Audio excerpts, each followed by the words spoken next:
تاجدار ختم نبوت زندہ باد زندہ باد تاجدار ختم نبوت زندہ باد زندہ باد زندہ باد۔ دعا سے پہلے میں اپنے استاد امیر المجاہدین رحمت اللہ تعالی علیہ کو خراج تحسین ایصال ثواب کرنے کے لیے ایک تاریخی بات بتانا چاہتا ہوں۔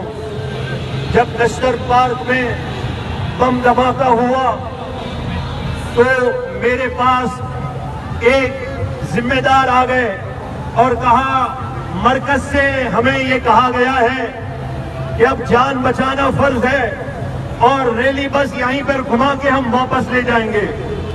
یہ میں نے مدنی بھائی کو کھڑا کیا ہوا ہے، یہ گواہ ہے۔ تو میں نے کہا اس ذمہ دار سے کہ مرکز میں جا کے تم کہہ دو کہ میں نے اپنا فرض پورا کر دیا، تم شاباش لے لو۔ میرے الفاظ یہی تھے، میں نے کہا شاباش بچہ تم تھپکی شپکی لے لو۔ اور جہاں تک بات ہے کہ اب جان کو خطرہ ہے تو میلاد کی ریلی نہیں نکلے گی، میں نے کہا بات سنو، جو پہلے میلاد کی ریلی نکلتی تھی اس سے بھی بڑھ کر میلاد کی ریلی نکلے گی۔ بھائی میں نے اپنی طرف سے نہیں کہا، یہ میرے استاد کا فیض تھا امیر المجاہدین کا۔ اگلی بات وہ کہنے لگا آپ کیسی بات کرتے ہیں، میرے پیارے بڑے دوست ہیں، اچھے بھائی ہیں۔ کہنے لگے ہم نے سید مظفر شاہ صاحب کو بھی راضی کر دیا ہے۔ میں نے کہا ان کی فکر نہیں کرو، میں ان سے خود جا کے بات کر لوں گا۔ میں مظفر شاہ صاحب کے گھر چلا گیا اور میں نے جب انہیں بات بتائی، میں نے کہا شاہ صاحب آج تو موقع ہے، آج ہم نے ڈنکے کی چوٹ پہ کہنا ہے کہ میلاد کی ریلی نکلے گی اور میرا سب کچھ آپ پر قربان ہے۔ شاہ صاحب ماشاءاللہ یہیں حبیبیہ مسجد میں ہیں، میرے ساتھ آپ ملاقات کروا دوں گا۔ شاہ صاحب کو جب میں نے باتیں بتائیں، میں نے کہا میں نے اپنے استاد سے یہ سیکھا ہے، امیر المجاہدین یہ کہتے ہیں، اللہ شاہ صاحب کے درجات بلند کرے۔ اسی وقت کہنے لگے بغدادی بھائی آپ نے میرا انشراح صدر کر دیا، میرا سینہ روشن کر دیا۔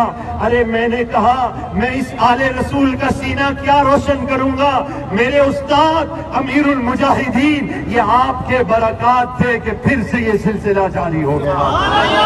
حضور کی عزت و ناموس پر پہرا دو بیٹا تو سارے کام آسان بن جائیں گے، ورنہ بیچارے کو یہ بھی نہیں معلوم ہوگا کہ سال میں جو ایک ریلی نکالنی ہے اس ریلی میں آخری بار شرکت کب ہوئی، اس بیچارے کو تو یہ بھی نہیں معلوم ہوگا۔ تو بات یہی ہے کہ نصیب اپنا اپنا، مقدر اپنا اپنا، انہیں جانا نہ رکھا غیر سے کام، للہ الحمد میں دنیا سے مسلمان بنا۔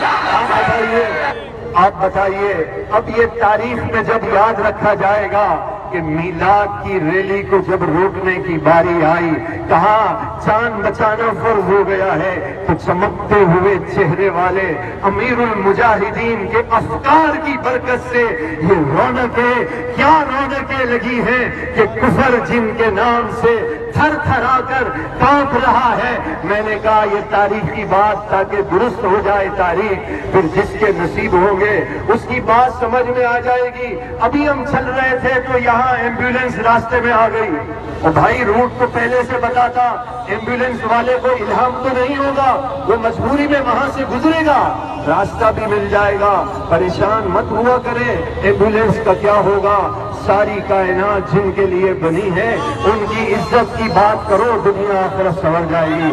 علامہ احمد رضا امجدی دامن برکاتہ العالیہ جامع مسجد غوث الورا، آہا سبحان اللہ، مرکز اہمیت و غیرت، اس کی تعمیر جاری ہے۔ آج کے اس مبارک دن کی برکت سے آئندہ ربیع الاول تک غیبی مدد سے عظیم الشان حمیت مرکز و غیرت تعمیر ہو جائے۔ اب دعا